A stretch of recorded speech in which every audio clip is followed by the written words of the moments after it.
Welcome to NobelBiz webinars.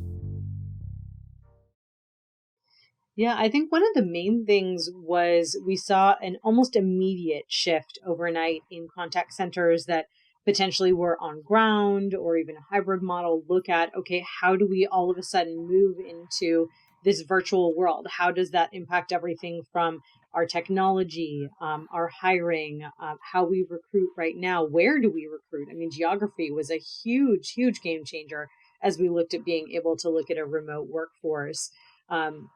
It also changed how we recruited too, in terms of, there may have been more technology needs.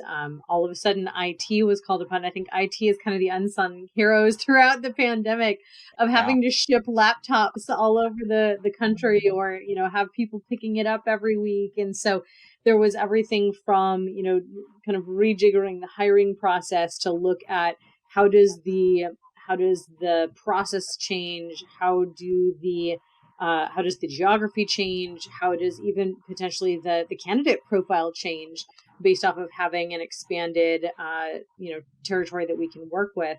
And then how do we also interview for that as well? And thankfully, Parker had been doing virtual interviewing for a long time. But part of it was getting clients used to the notion of, how do we do hiring in this virtual world? How do we shift to, being able to get someone on camera and feel like we can still make a confident hiring decision versus a face-to-face interview?